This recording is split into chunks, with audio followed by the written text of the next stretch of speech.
This edition of i-Italy TV is sponsored by Colavita extra virgin olive oil.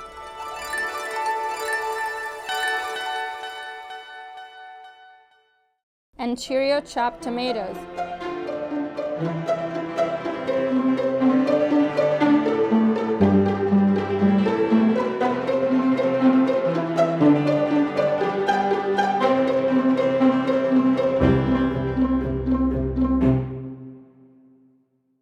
We are going for coffee today. Where can you drink a very good espresso in Manhattan? Well, there are a few different places. And today, I'm gonna take you on a journey there. And in between, I'm gonna take a break in one of my favorite stores. And I'm gonna show you what it is. Do you know what Zetto is? No? Let's go and find out.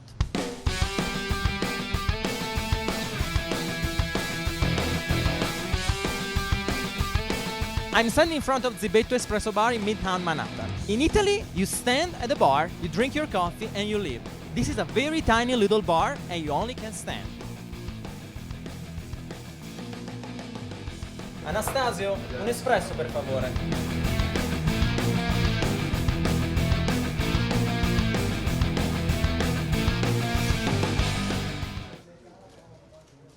Strong, bitter, but also very smooth at the same time. Anastasio, this looks like a very Italian place. You stand, you drink your coffee, you go. It's like in Italy. You came out with this idea for New York? Yes, I used to do this in Europe. I used to come here a lot, like early 2000s, and I could never find like al banco style serving, just like in Italy. So my dad is Italian, so I grew up with the Italian coffee culture. So my idea was to come here and open up this store, and I'm pretty sure we were the first ones to do it back in 2006. Thank you so much, Anastasio. We are in Via Quadronno Cafe, a little nice restaurant on the Upper East Side of Manhattan. Let's go inside and try their coffee.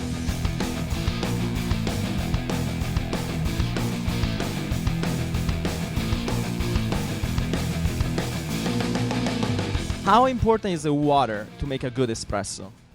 Water depends. Water we have a filter. The filter we need to change like every month. The water should be clear. Also, the temperature should be exactly not too high and not too low. That's why the coffee comes in exactly the good one.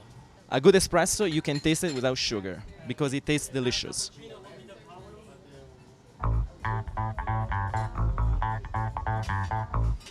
Molto buono.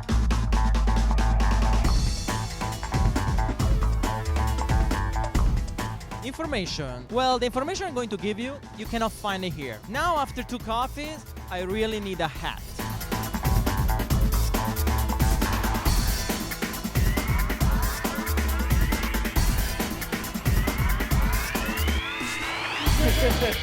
What do you think of the people who wear baseball hats? A baseball hat serves a purpose, but it's probably best just for baseball. Well, these are definitely better. Look at this one. It's pretty gorgeous. Exactly. That's how you have to wear it. In Italy, there is also a culture about serving coffee. Alessi is a store that features design that actually reinvented the way of serving coffee. Let's go inside and check them out.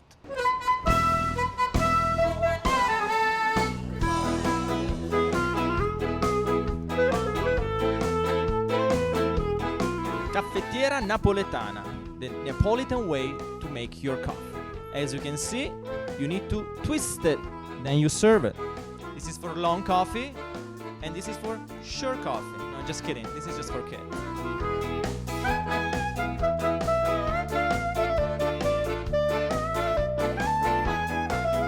It's all made in Italy. It's all excellent designer material.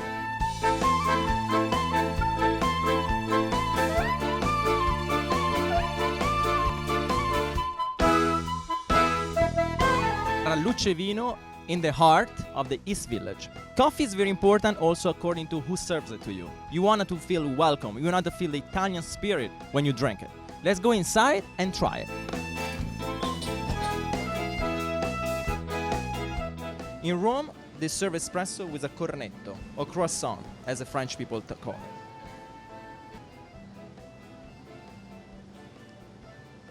It's very creamy, perfect color, and definitely a shot. Cornetto is definitely a plus when you drink a coffee. You might want to try it next time.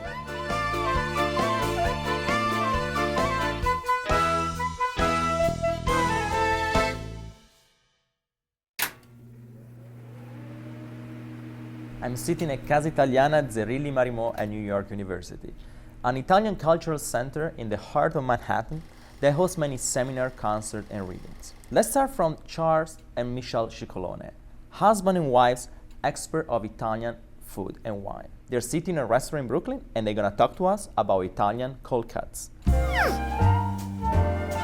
Hi, I'm Michelle Ciccolone, And I'm Charles Ciccolone. and we're here at Fabrica, a new Italian restaurant in Williamsburg, Brooklyn, tasting some classic Italian dishes. Our first dish is an antipasto assortment. These are meats, what the Italians call salume. They're all made from pork, and we have several different types here. The first one is prosciutto di Parma, is aged 24 months. The chef Simone told me all about them. The second meat, it looks to me to be mortadella, and mortadella is what we think of as bologna, but it's a lot better than bologna. You can see it's got the chunks of fat in it and little bits of black pepper. In the front is the salame di felino, and it comes from the Emilia-Romagna region of Italy, and it's finely ground pork seasoned with salt and little bits of pepper. And then we have some wonderful speck in the center. Speck is very similar to the Parma ham, the prosciutto, but it is smoked. Next we have bresaola, which is really an interesting meat. We don't see so much in this country. It's made from beef, and it is aged and dried and salted. And then finally we have guanciale, which is the pork cheek, and it comes from Rome. Now, what do you think would go with this assortment, Charles? I think that I would do one of my favorite wines, which is a Barbera. Barbera is the name of a wine and also the name of a grape, and it comes from Piedmont, which is in the northwest part of the Italian peninsula. And the reason why I pick a Barbera with this particular dish is because Barbera is very versatile. It is a red wine with good acidity, and every time you have good acidity in a wine, it goes very well with food. So I think that Barbera would be the perfect combination to go with these lovely salumis which we have in front of us today. That sounds great. I can't wait to try it. I'm going to try the guanciale. You know I love guanciale. It's one of my favorites. Like when I go to Rome, I just think it is fabulous in Matriciana, and I just love it, but I don't have it that much by itself. I think it's just a wonderful salumi. Save me a piece of that. I want to try it. Well, ciao. Thank you for joining us. See you next time.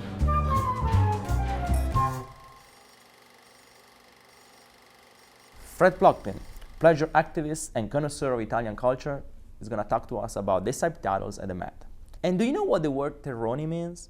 Well, Italian-American Anthony Tamburi is going to explain us what that really means through a book that recently came out in the United States. Today's word is sottotitolo. The plural is sottotitoli. Sotto means under. Title, titolo, is undertitles, or as we might say in the movies, subtitles. Now the reason I'm bringing up this word is that there's been a wonderful development, finally, at the Metropolitan Opera House, thanks to interested people in the Italian community in New York. Now, when you go to an Italian opera at the Met, such as La Clemenza di Tito, Aida, Rigoletto, any of the operas coming there this season, you can read the titles in Italian as you listen to the music. I'm a believer that the message in the music is primarily the message of the opera. If you have a sottotitolo, a subtitle in Italian, then you can learn the Italian language while listening to the singers. And that is a wonderful thing, because everyone who wants to know art, music, history, culture, food, wine, anything that relates to pleasure in the world needs to speak Italian, and this is a very good way to start. Now, sottotitoli do not really exist in Italian movies. When you go to Italy and you see foreign films, Italians dubbed their movies, and the reason for that was that after World War II, many Italians were illiterate, and therefore the only way they would understand a film is if it were dubbed into Italian from French, English, whatever.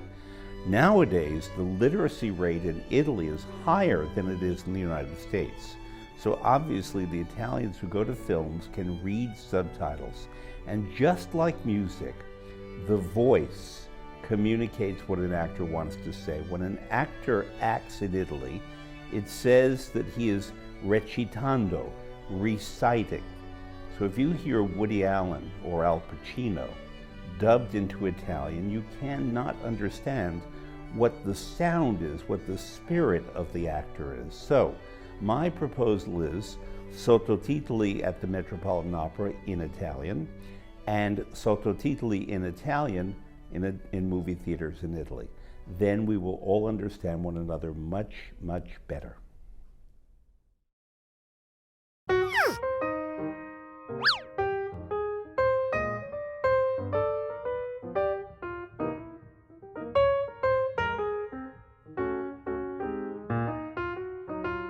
Hi, I want to talk to you about a book entitled Terroni. It is a book that was first written in Italian in 2011, and it really sort of took Italy by storm. Well over 200,000, possibly 250,000 copies of this book were sold in a very short period. It's a book basically that explains, according to Pino Aprile, its author, how the South was basically devastated by the North at the time of unification and since then. It is a very strong-willed book. It is a book that, as one Italian American, it stated, it is a book that can create a revolution, albeit a peaceful one. It is a book that really every Italian American should read, because whether you agree or not with all of the episodes, events that are reported, it is something that will definitely open your eyes and give you a different perspective on the Italy that we've all read about here in the United States in our own textbooks. It is a book available now in English. It's been available for about a year, and it was nicely translated by Ilaria Marra Rossiglioni. So if you are at all interested in the North-South question in Italy, on as the subtitle says, on everything that was done so that Italians of the South became Southerners, or the word in Italian that they use is meridionale, then Terroni is the book that you need to read. And then from Terroni, through an ample bibliography of sources, of cited sources, you will then be able to go elsewhere and make up your own mind about how much you agree or disagree with Pino Aprile. Thank you, and buona lettura.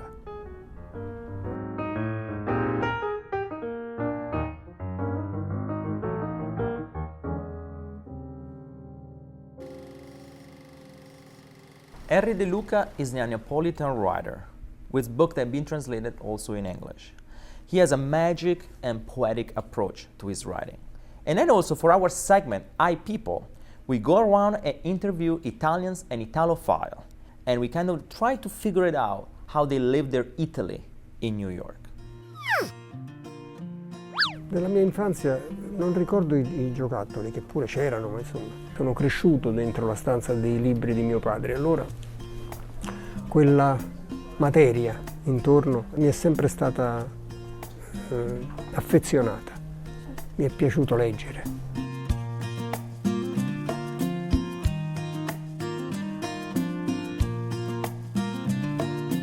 Mio padre era figlio di una americana che si chiamava Hammond, Ruby Hammond, e venne in Italia all'inizio del secolo scorso.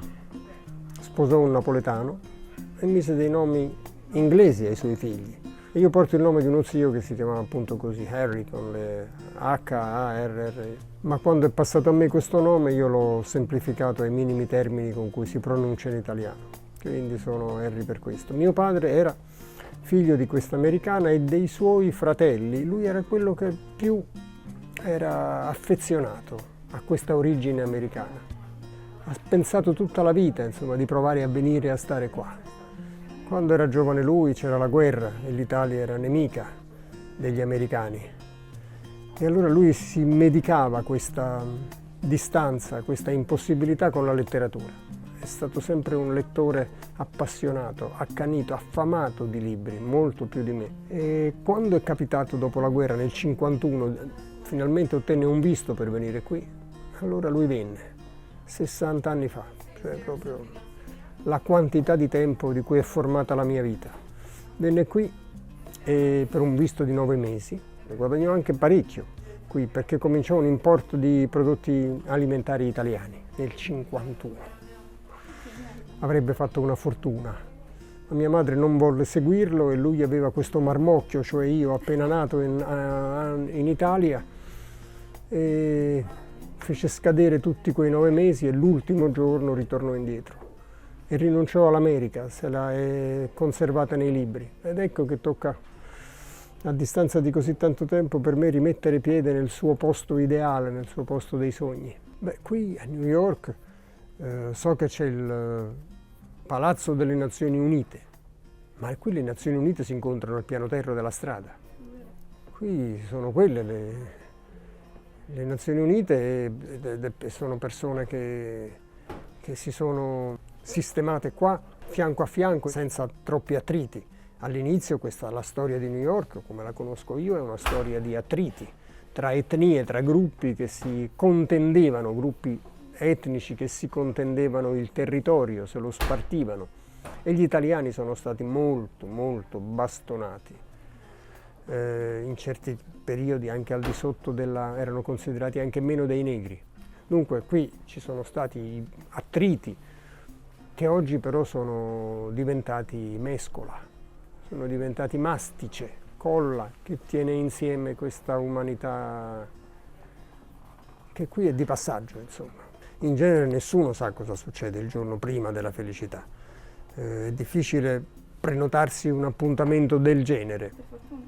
Tutte le mie storie provengono dalla vita svolta, non invento un accidente. Mi dispiace, come se non mi sentissi autorizzato a inventare.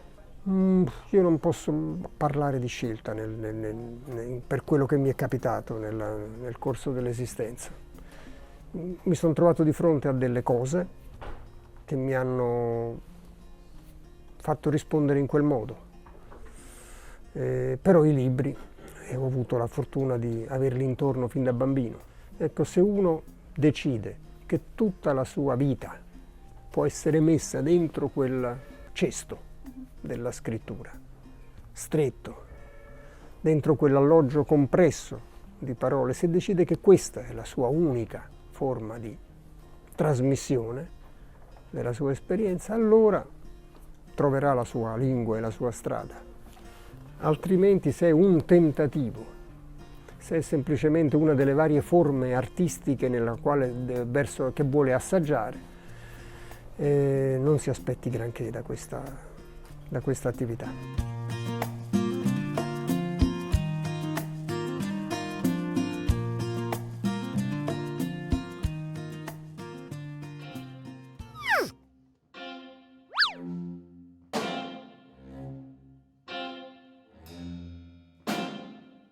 I did play with several bands for quite some years, like 3-4 years.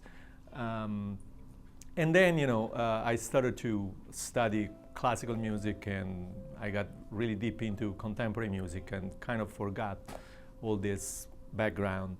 Then I moved to New York, which was a connection that happened actually through my interest for contemporary music.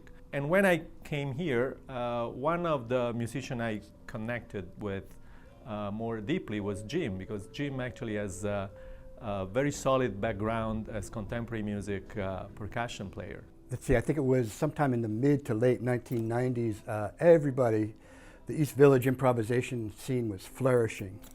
But all my friends were playing radical Jewish music. So I decided, well, why don't I do radical Italian music? He played in his past with a lot of bands I was listening to in the downtown music scene, and I was astonished because he was really a musician that I wished to connect with.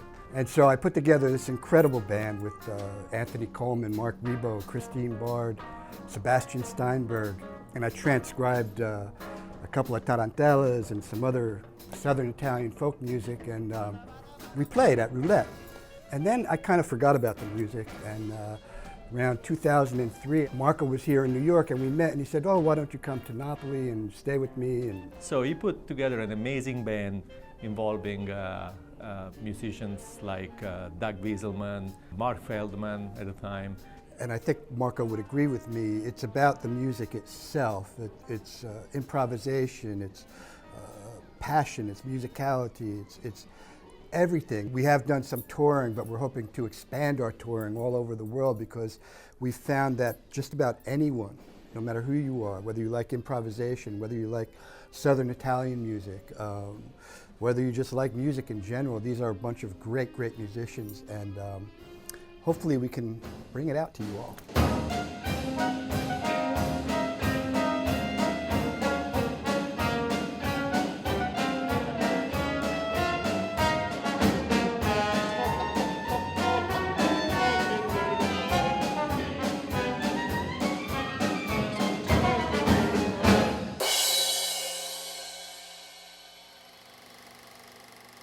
And now we're going to show you the events that we went to and covered for you the past week. And we're going to give you some suggestions about how to find Italian things to do in New York.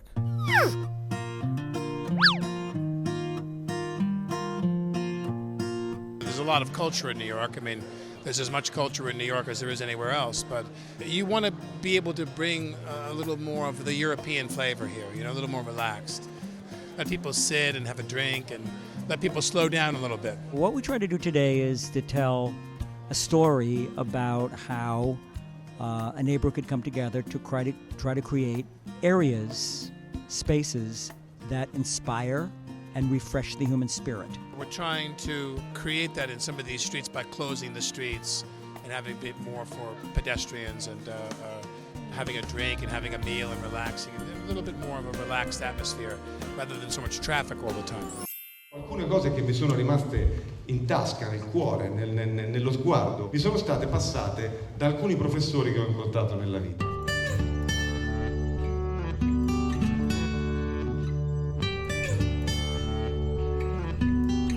Mi sono innamorato della poesia piuttosto che dell'arte, piuttosto che di una certa energia che la cultura dà, non è per quello che ho fatto io a scuola, ma per quello che la scuola ha fatto dentro di me. Quindi grazie a tutti, buon anno, divertitevi, godetevi.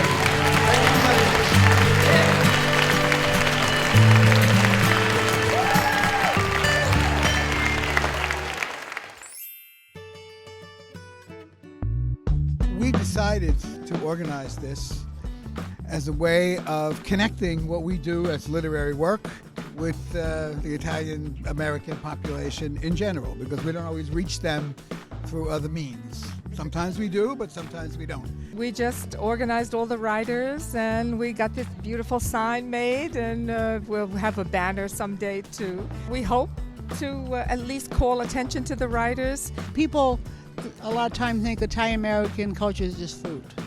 The food's great, but we have other things. You know, we have film, we have literature, we have poetry, we have dance, we have art. You know, I mean, sometimes people think, oh, art. But yes, we have literature.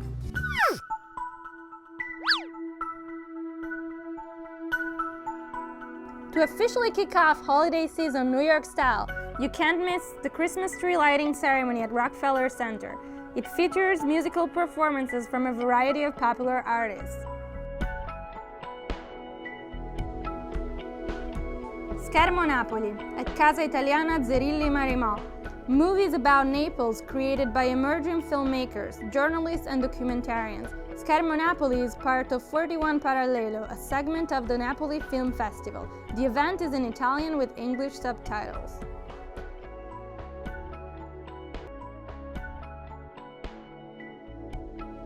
Le Conversazioni, Films of My Life at the Morgan Library. Two acclaimed writers, A.M. Holmes and Daniel Mendelsohn, discuss the relationship between writing and cinema, moderated by Antonio Monda.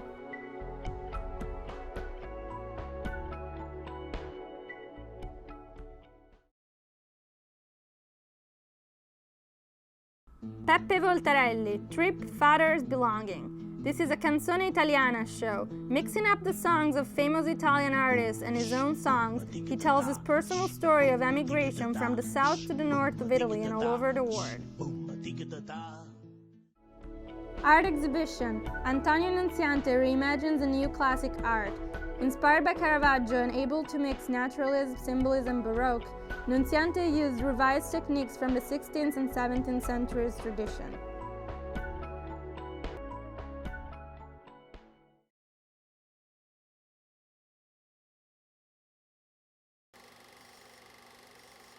I hope you had a good time with us and you feel a little bit more Italian than you felt before. I'll see you next week to discover many more Italian things together. Join us again. Have a good one. Ciao. This edition of i-Italy TV is sponsored by Rachel Ray's signature specialty food line. From her all-natural, extra virgin olive oil and balsamic vinegar to her stock in a box, all designed for preparing quick and convenient meals at home in less time with delicious results. And Baci Perugina chocolates. Say I love you the Italian way.